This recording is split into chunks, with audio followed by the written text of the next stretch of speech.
నమస్తే welcome to our channel. నేను మిషాల్ని. YCP MP Avinash Reddy నిన్న ప్రెస్ మీట్ పెట్టారు. ప్రెస్ మీట్ లో కొన్ని కీలకమైన అంశాలు అయితే చర్చించారు. అది ముఖ్యంగా వివేకానంద రెడ్డి గారి హత్య కేసుకు సంబంధించి. అయితే సునీత గారి పోరాటం అయితే చేస్తుంది కానీ ఆమెకి ఎక్కడ కోర్టుకు వెళ్ళినా సరే న్యాయం జరగలేదు. అయితే ఇప్పుడు అవినాష్ రెడ్డి అయితే సంచలనమైన విషయాలు అయితే వెలుగులోకి తీసుకొచ్చారు. అసలు అవినాష్ రెడ్డి మాట్లాడిన విషయాల్లో ఎంతవరకు వాస్తవం ఉంది? ఇలాంటి అంశాలను చర్చించే స్టూడియోలో ఉన్నారు సీనియర్ జర్నలిస్ట్ దుర్గా కుమార్ గారు ఉన్నారు. వారిని అడిగి విషయాలను తెలుసుకునే ప్రయత్నం చేద్దాం. నమస్కారం సార్. నమస్తే మషాల్ని, మన వీక్షకులకు కూడా. సార్, ఇది పాలిటిక్సా ఏంటి అసలు ఏం అర్థం కావట్లేదు. ఎందుకంటే ఈ వివేకానంద హత్య కేసుకు సంబంధించి అనేక కోణాలుగా మలుపులు తిరుగుతానే ఉంది. కొత్త కొత్త కోణాలు మలుపులు తిరుగుతుంది. ఎందుకంటే సునీత రెడ్డి గారికి కోర్టుకి వెళ్ళినా సరే న్యాయం జరగలేదు. కానీ నిన్న అవినాష్ రెడ్డి గారు అయితే ప్రెస్ మీట్ పెట్టాలా మాట్లాడుతున్నారు. ఇది సునీత గారికి తెలిసి అని అంటున్నారు. మరి ఇది ఎంతవరకు వాస్తవం తను మాట్లాడిన విషయాల్లో? ఏమంటారు సార్? అంటే మొదటి నుంచి కూడా వాళ్ళు ఈ హత్య కేసుని చంద్రబాబు నాయుడు గారి మీద, ఇతరుల మీద వేయటానికి ప్రయత్నించారు. అట్లాగే సొంత కూతురైన సునీత రెడ్డి గారి మీద, ఆమె భర్త రాజశేఖర రెడ్డి గారి మీద కూడా వేయటానికి ప్రయత్నించారు. నిన్న పరోక్షంగా సౌభాగ్యమ్మ గారి మీద కూడా తను వేయటానికి ప్రయత్నిస్తున్నాడు నిన్న మాట్లాడిన మాటల్లో. అసలు ఇంతవరకు వివేకానంద రెడ్డి గారి హత్య మీద అవినాష్ గారు నోరు విప్పి మాట్లాడలేదు. ఎందుకు మాట్లాడలేదు అంటే ఆయనకి చాలా ఇబ్బందికరమైన పరిస్థితి. అది కేసు ఆయన మీద ఉంది, వాళ్ళ తండ్రి మీద ఉంది.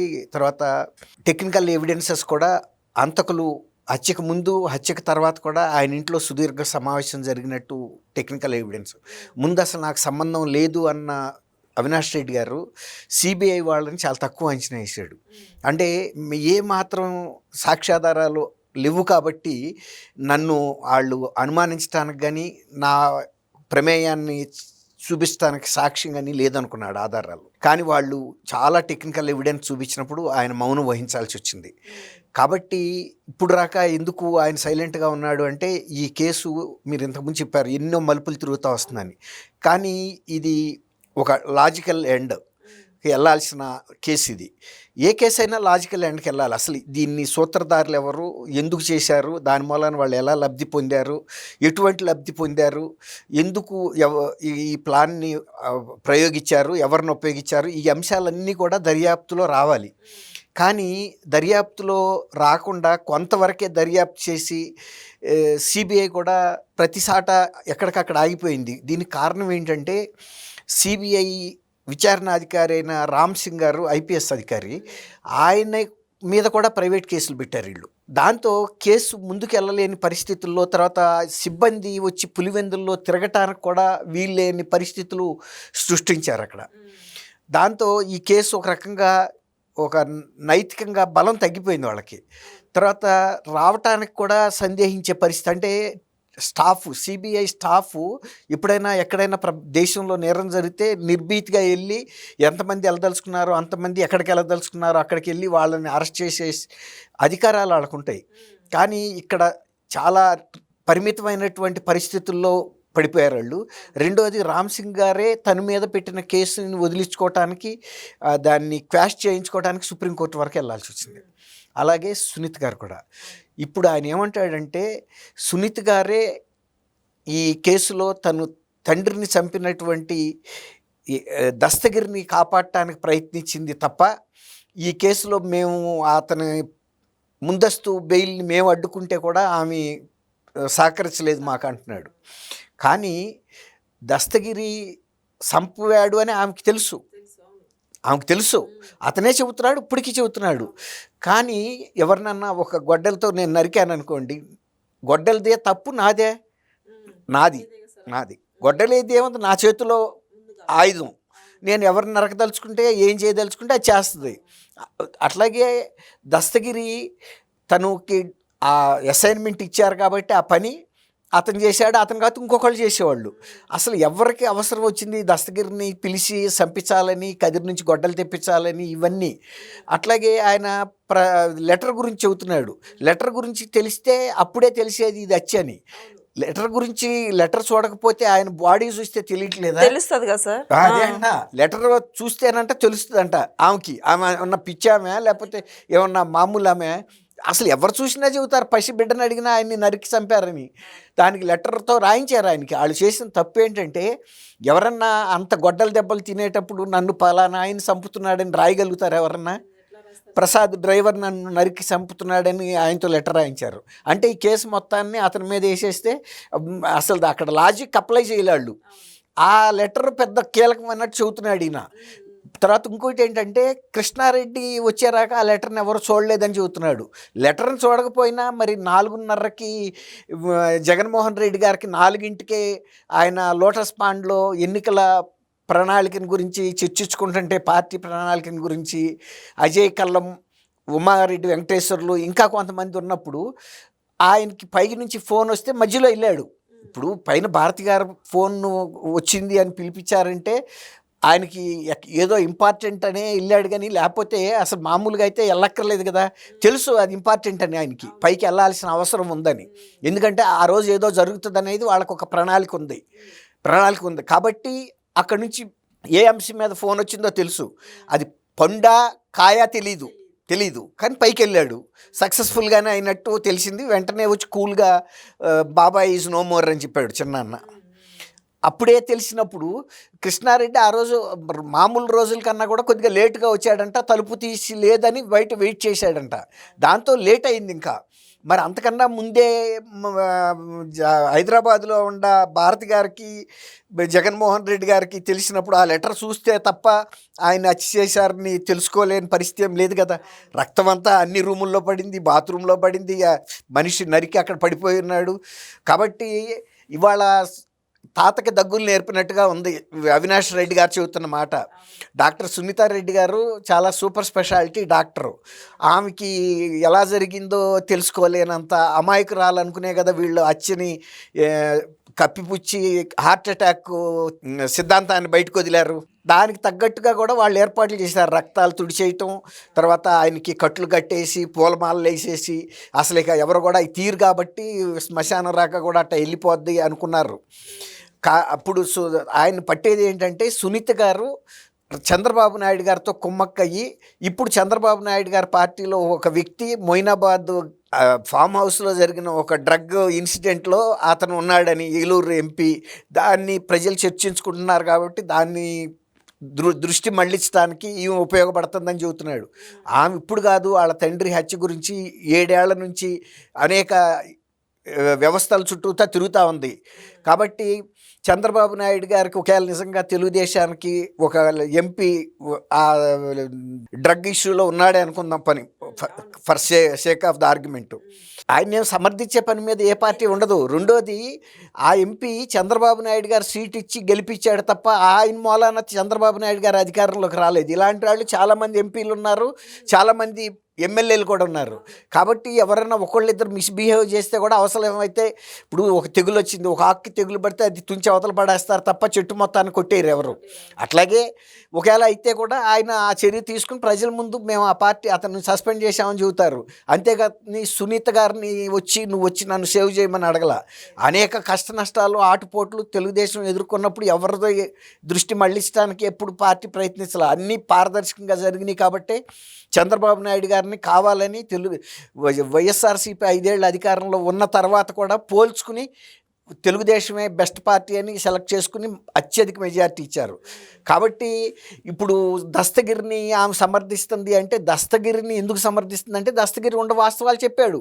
నేను చంపిన మాట వాస్తవం, నేను ఎలా చంపానో కూడా ఆయన మొత్తం వివరాలన్నీ చెప్పాడు. కాబట్టి దస్తగిరి మీద ఆమెకేం అనుమానాలు లేవు, చంపినందుకు కోపం కూడా లేదు. ఎవరు చంపించారన్నదే ప్రశ్న. ఇప్పుడు అది తీసుకురావడానికి ప్రయత్నిస్తుంటే దస్తగిరిని నువ్వు సమర్థిస్తున్నావు అంటున్నాడు. దస్తగిరి ఇవాళకి కూడా చెబుతున్నాడు, నాకు సంపమని చెప్పిన వ్యక్తులు ఫలానాళ్ళు, నాకు డబ్బులు ఇచ్చినాడు ఫలానాళ్ళు, ఇవన్నీ ఏర్పాట్లు చేసిన ఫలానాళ్ళు, మేము అవినాష్ రెడ్డి గారి ఇంట్లో ముందు సమావేశం అయ్యాము, తర్వాత కూడా అయ్యాము, జగన్మోహన్ రెడ్డి గారు కూడా నాతో మాట్లాడి మా వాళ్ళు చెప్పిన పని చెయ్యి, నీకేమీ ఇబ్బంది లేకుండా నేను చూసుకుంటానని చెప్పాడు. కాబట్టి జగన్మోహన్ రెడ్డి గారి ప్రమేయం లేకుండా వివేకానంద రెడ్డి గారు హత్య జరగలేదు, నేను చేయటం పొరపాటే, నేను ఆయన దగ్గర బతికాను, ఆయన చాలా మంచి మనిషి, పశ్చాత్తాపడుతున్నాను కాబట్టి నేను ఇవాళ దీన్ని నేరాన్ని ఒప్పుకున్నాను అట్లాగే తర్వాత నేను జైల్లో వేరే ఇష్యూ మీద ఉన్నప్పుడు కూడా నా దగ్గరికి వచ్చి ప్రలోభ పెట్టడానికి ప్రయత్నించారు. ఈ కేసులో ఒక ముద్దాయి కొడుకు డాక్టర్ రూపంలో వచ్చి అది కోర్టులు ఇస్తానని కూడా చెప్పారు. అయినా నేను ఒప్పుకోలేదు. ఎందుకంటే తప్పే నేను కాబట్టి ఈ నా పాత్ర కన్నా కూడా వాళ్ళు చేయమంటేనే చేశాను తప్ప తర్వాత జగన్మోహన్ రెడ్డి గారు కూడా భారతీయ గారి అంటే ఆశీస్సులు లేకుండా ఆయన చేయుడు. దీని వెనకాల వాళ్ళిద్దరూ ఉన్నారు. జగన్మోహన్ రెడ్డి గారు వ్యక్తిగతంగా ఇంత పెద్ద నిర్ణయం తీసుకునే ధైర్యం ఆయనకి లేదు, అవసరం కూడా లేదు. కాబట్టి ఈ తర్వాత ఇంకోటి, ఇప్పుడు షర్మిల గారు కూడా ఫస్టే చెప్పేసింది ఇది కేవలం రాజకీయ హత్యేనని. ఇది తర్వాత ఆ కడప లోక్సభ సీటు కోసం జరిగిన హత్య అని కూడా చెప్పింది. కడప లోక్సభ సీటు వైఎస్ఆర్సీపీ పార్టీ ఎవరికి ఇచ్చింది? షర్మిలకి ఇవ్వలేదు కదా, అవినాష్కి ఇచ్చింది. అవినాష్కి ఇవ్వద్దని ఆయన అన్నాడు. కాబట్టి వాళ్ళకి అర్థం లేకుండా ఉండటం కోసం ఎవరైనా అర్థం అవుతుంది ఈ కేసు. సింపుల్ కేసు ఇది. పెద్ద దీనికి ఈయన అవినాష్ రెడ్డి గారు సిబిఐకి చెప్పాల్సిన నీతులు అక్కర్లేదు. తర్వాత సునీతారెడ్డి గారు కూడా చెప్పాల్సిన అవసరం లేదు. సునీతారెడ్డి గారు ఖచ్చితమైన ఇదిలోనే వెళ్తుంది. దస్తగిరి సంపలేదని అంటలేదు. దస్తగిరిని ఎవరు ప్రోత్సహించారు, ఎందుకు ప్రోత్సహించారు, అతనికి డబ్బులు ఇచ్చింది ఎవరు, ఇలాంటి అంశాలన్నీ తీసుకురమ్మన్నదే ఆ ప్రశ్న. అది సిబిఐ వాళ్ళు అక్కడి వరకు వెళ్లకుండా అక్కడితో క్లోజ్ చేశారు. ఇంకోటి ఏంటంటే సిబిఐ దృష్టికి ఇది ఒక సుపారీ ఇచ్చిన కేసు అన్నప్పుడు సుపారీ ఎవరి అకౌంట్లో నుంచి ఇచ్చారు, ఎట్లా వచ్చింది అని దాని మీద ఇంకా శ్రద్ధ పట్టాల్సిన అవసరం ఉంది. ఇంకోటి ఏంటంటే అసలు ఒక నరుకుడికి గురవుతున్న వ్యక్తి అంత రక్తం కారుతూనే ఆ లెటర్ ఎలా రాయగలుగుతాడు? కాబట్టి వీళ్ళు రాసిన లెటర్ని దానికి రక్తం పూశారు తప్ప ఎవరు కూడా అంత పెద్ద గొడ్డల దెబ్బలు తగులుతున్నప్పుడు నరుకుతా ఉండగా ప్రసాద్ని ఒక డ్రైవర్ చేయగలిగిన మర్డర్ అది. డ్రైవర్ ఇక్కడ కాదు ఇంకో సాటికి వెళ్ళి పని చేసుకుంటాడు. తర్వాత వివేకానంద గారు సెకండ్ భార్య గురించి కూడా చెప్పాడు. వాళ్ళని విచారించారు, వాళ్ళకి అట్లాంటి పరిస్థితి లేదు ఒకవేళ ఉన్నా కూడా. రెండోది ఆయన తాగి పడిపోతున్నాడు, చాలా డిప్రెషన్లో ఉన్నాడని కూడా రాజశేఖర్ అనే వ్యక్తి ఆయన దగ్గర అసిస్టెంట్గా ఉంటాడు, పడుకుంటాడు రాత్రిపూట. ఆమెను కూడా అతన్ని వేరే సాటికి పంపడానికి అతను అడిగాడు. ఆ కాణిపాకం దేవాలయానికి వెళ్తానంటే ఇప్పుడో రోజు అయితే వెళ్ళాలి కదా, సరే వెళ్ళమన్నారు. ఆ రోజు రాత్రి ఇంత కాళరాత్రికి ప్లాన్ చేశారని సౌభాగ్యం గారికి ఏం తెలుసు, లేకపోతే డాక్టర్ సునీత గారి భర్త రాజశేఖర్ గారికి ఏం తెలుసు? ఎట్లాగూ రంగయ్య అనే గార్డినర్ అక్కడ ఉంటాడు కాబట్టి ఆయన మీద ఎప్పుడు కూడా ఇట్లాంటి ప్రయత్నం కూడా జరగలేదు కదా. ఆయన ఫ్యాక్షనిస్ట్ కాదు. ఆ రోజు కూడా రాత్రి చాలా పొద్దుపోయే వరకు ప్రచారంలో పాల్గొని వచ్చాడు వైఎస్ఆర్సీపీ తరఫున. కాబట్టి అట్లాంటి కాళరాత్రి ఆ రోజు ప్లాన్ చేసినట్టు తెలియదు కాబట్టి వెళ్ళమన్నారు అంతే తప్ప దానికి ఈయన సౌభాగ్యం గారి పాత్ర ఉంది, రాజశేఖర్ పాత్ర ఉంది అని కూడా చెబుతున్నాడు. నువ్వు మీ తల్లిని ఎందుకు ప్రశ్నించవు, ఆయన అక్కడ ఎందుకు పంపారు, ఇదంతా కుట్రలో భాగం అన్నట్టుగా. కుట్ర అక్కడ జరగలా. కుట్ర అంతకుముందే ఎప్పుడైతే దస్తగిరిని పిలిపించి ఈ బాధ్యత అప్పచెప్పారో, ఇంత డబ్బులు ఇస్తామని, నువ్వు చేయమని, నీకేం అవ్వదని జగన్మోహన్ రెడ్డి గారు హామీ లేకుండా దస్తగిరి దిగడు. రాజశేఖర రెడ్డి గారి కుటుంబం అనేది పులివెందుల్లో ఎవరు కూడా కళ్ళెత్తి చూసే అంత పరిస్థితి ఉండదు. వాళ్ళ మీద డ్రైవర్లు హత్య చేసే పరిస్థితి ఉండదు. ఇంటి దొంగ అతనితో చేతులు కలబట్టే దస్తగిరి చేయగలిగాడు. అంత హామీ పెద్ద ఆయన నుంచి వచ్చింది కాబట్టి వాళ్ళకి డిఫరెన్సెస్ ఉన్న విషయం తెలుసు. అయినా కూడా అది వాళ్ళు తేల్చుకుంటారు అనుకుంటారు. కానీ ఇలాంటి ఒక డ్రైవర్ స్థాయి వ్యక్తిని ఉపయోగించి ఇట్లా ఇంత ఈ సీన్ క్రియేట్ చేస్తారని ఊహించలా. కాబట్టి ఇప్పటికి కూడా అవినాష్ రెడ్డి గారికి ఎందుకు ధైర్యం వచ్చిందంటే కేసు క్లోజ్ అయిపోయింది కాబట్టి, ఇందులో అసలు కీలకమైన వ్యక్తులు బయటికి రావటం లేదు కాబట్టి మనం కూడా ఈ కేసులోంచి తప్పుకోవటానికి అవకాశం కలిగింది. అదే కనుక లాజికల్ ఎండ్కి వెళ్ళుంటే కనుక అందరికీ బిగిసిపోయేది. ఆ చివరిదాకా వెళ్ళలేదన్న ధైర్యంతో నిన్న ఫస్ట్ ప్రెస్ కాన్ఫరెన్స్కి వచ్చాడు తప్ప ఆయన మాట్లాడుతున్న వాటిలో అసలు విషయం లేదు. అసలు వాస్తవం సునీత రేజ్ చేసిన అంశాల్లోనుంది. వాటిని ఎత్తకుండా ఈయన ఇవి చెబుతున్నాడు, చిన్న చిన్న విషయాలు. లెటర్ చూస్తే అర్థమయ్యేది హత్య అని. లెటర్ ఎందుకు? ఫస్ట్ మనిషిని చూస్తేనే అర్థం అవ్వబట్టే కదా రక్తం అంతా తుడిచింది. అది హత్య అని చేసింది మన వాళ్ళని కాబట్టే కదా మీరు ఆధారాలు తుడిచింది. అదే బయటాడైతే అట్టాగే ఉంచి పోలీసులను పిలిపిస్తారు కదా. కాబట్టి నిన్న ఇప్పుడు ఇంకోటి, ఆయన ఎంపీగా ఉండి కనీసం ఎప్పుడన్నా లోక్సభలో ఈ కేసు గురించిన ప్రస్తావన చేశాడా? ఇప్పుడు సునీతక్క అంటున్నాడు. సునీతక్కని బాధ పెట్టిందే తమ్ముళ్ళు అనుకున్న నువ్వు జగన్మోహన్ రెడ్డి అని ఆయన చెబుతానే ఉంది కదా. మీరిద్దరూ ఇంత పదవుల్లో ఉండి ఏనాడు దీని మీద ఎందుకు ప్రస్తావించలేదు ప్రభుత్వంతో, కేంద్ర ప్రభుత్వంతో? ఆయన మొన్న ఈ మధ్య నాటుకోడి రేటును మాంసం సమానమైంది ప్రభుత్వానికి తెలుసా అని పెద్ద ప్రశ్న వేశాడు. తినేవాడు తింటాడు, దాని గురించి ఇప్పుడు సొంత బాబాయ్ హత్య గురించి మీరు మాట్లాడాలి. తర్వాత 5 సంవత్సరాలు జగన్మోహన్ రెడ్డి గారు ముఖ్యమంత్రిగా ఉండి అనేక విషయాలు బహిరంగ లేఖలు రాశాడు, కానీ మా బాబాయ్ హత్య తొందరగా తేల్చమని అయితే అడగాలి కదా ఆయన. ఇప్పుడు సునీతక్క గుర్తొచ్చిందా మీకు? సార్ ఈ కేసు అంటే మళ్ళీ నెక్స్ట్ ఎలక్షన్ల వరకు సాగదీస్తానే ఉంటారని చెప్తున్నాడు. మరి ఇప్పుడు ఎంతవరకైనా ఆమెకి న్యాయం జరగాలి.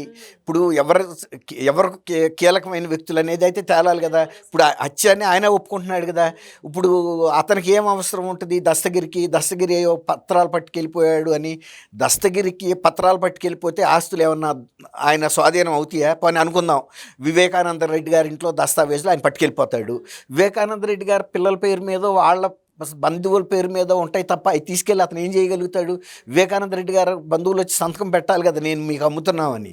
కాబట్టి ఇట్లాంటి కథలో అవన్నీ అనవసరం. ఇప్పుడుకి దస్తగిరి చెబుతున్నాడు, నన్ను ఫలానాళ్ళు ఈ పని చేయమంటేనే చేశాను, అంతే తప్ప నాకు వ్యక్తిగతంగా లేదు, నేను ప్రాయశ్చిత్త పడుతున్నాను, చేసిన తప్పని చెబుతుంటే ఇంకా ఇప్పుడు అంతకుముందు ఇచ్చిన వాంగ్మూలం గురించి చెబుతున్నాడు.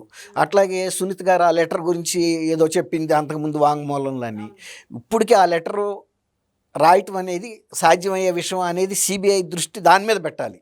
ఒక అంత నరుకుడుకి గురైన వ్యక్తి రాస్తాడా? అసలు ప్రసాద్ అక్కడ లేడు కదా.